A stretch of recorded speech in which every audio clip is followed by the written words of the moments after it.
Illness has a way of changing everything at once.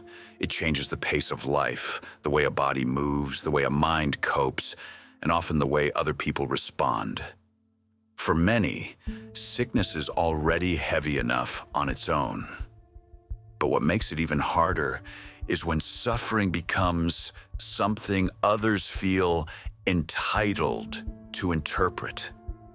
Instead of offering comfort, some people begin asking questions that cut deeper than they realize.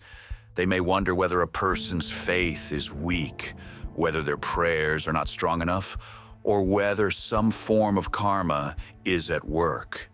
They may speak as though healing should happen on a schedule, and if it does not, something must be spiritually wrong.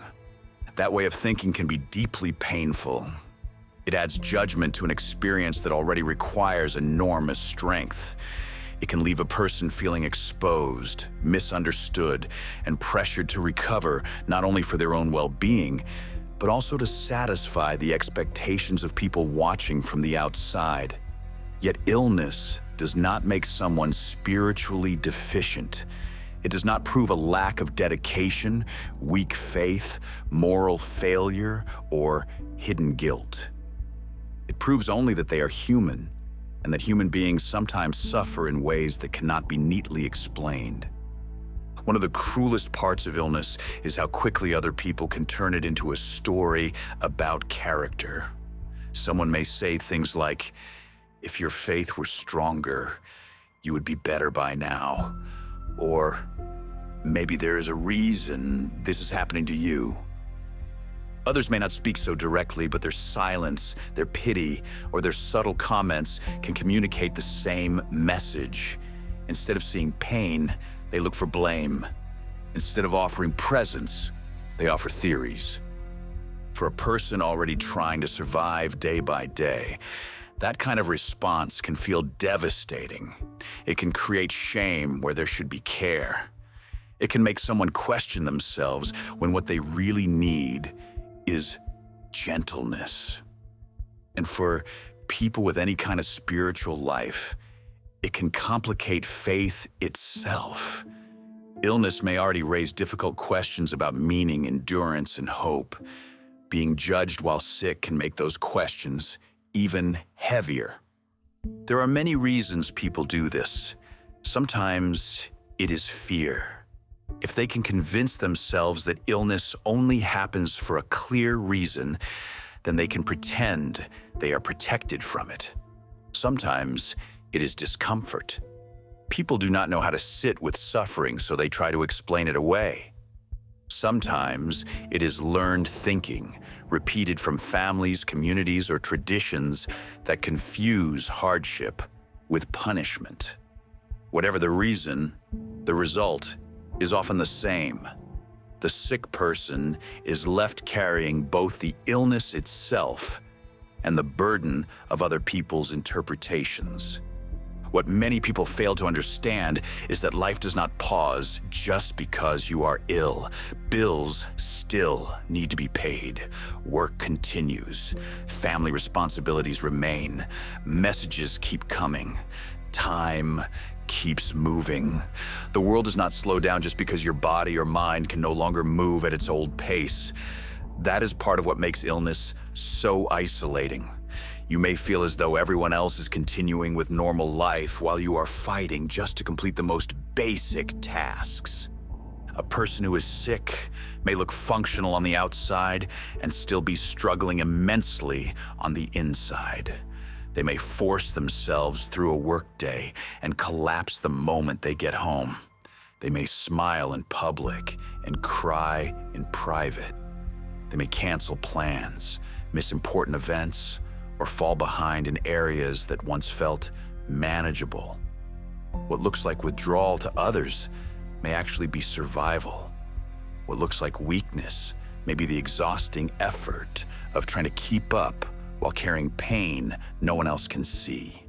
This can create another layer of grief. Illness is not only about symptoms, it is also about what gets interrupted. Plans change, energy disappears, roles shift, identity can begin to feel unstable. Someone who once felt strong, productive, helpful, or dependable may suddenly feel reduced to what they cannot do. That loss is real, and it deserves to be named with compassion rather than dismissed with shallow encouragement. Consider a person with a chronic illness who is told week after week to just keep praying, as though prayer were a switch that should guarantee immediate healing. Imagine how painful it is to keep hearing that when they're already praying, already trying, already hoping, and still waking up in pain. Think about someone recovering from a serious health setback who misses church, family gatherings, or community obligations because their body cannot keep up. Instead of being met with understanding, they are quietly judged for not showing enough devotion or commitment. Their absence becomes a topic of discussion rather than a sign that they need support. Or picture a person dealing with invisible illness, anxiety-related physical symptoms, autoimmune issues, or long recovery after trauma. Because their suffering is not always visible, others question whether it is real. They are told they should be over it by now. They are asked whether they are manifesting their own struggle. Some even hear suggestions that their suffering is a reflection of spiritual failure or the consequences of some past wrong. These examples are not rare. They happen quietly in homes, communities, workplaces, and places of worship. And each time they happen, they risk making an already vulnerable person feel even more alone. This is one of the most important truths to hold on to. Illness is not a punishment. It is not proof that someone is unloved, spiritually weak, impure, lazy, or somehow deserving of pain. Bodies are vulnerable. Minds are vulnerable. Life includes suffering that cannot always be explained in ways that feel fair or satisfying. Trying to turn every illness into a lesson, a sentence, or a test of character often causes more harm than help. Compassion asks something different of us. It asks us to stop treating suffering like evidence and start treating it like a reality that deserves care. It asks us to let go of the need to explain someone else's pain and instead become willing to stand beside them in it. For the person who is ill, this truth matters because judgment can slowly become internalized. After enough comments, enough raised eyebrows, enough whispered interpretations, it becomes easy to wonder whether everyone else sees something wrong in you that you cannot fix. That is why it is so important to reject those messages early and often. Your illness does not define your worth. Your pace does not define your devotion, and your struggle does not erase your dignity. If you're walking through illness while also carrying the weight of other people's opinions, there are gentle ways to protect your peace. Set boundaries with people who turn your suffering into a debate, a sermon, or a judgment. Choose a few trusted people who can offer support without trying to explain your pain away. Let yourself rest without apologizing for what your body or mind needs. Remind yourself often that healing is not linear, and it does not happen on other people's timelines. Write down what you are feeling so that other people's voices do not become louder than your own inner truth.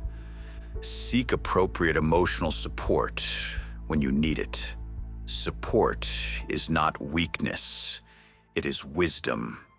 Sometimes healing also means grieving the fact that not everyone will understand your journey. That grief is valid. Some people will only know how to respond with judgment because they have never learned how to sit with pain, uncertainty, or vulnerability. Their limitations do not have to become your burden.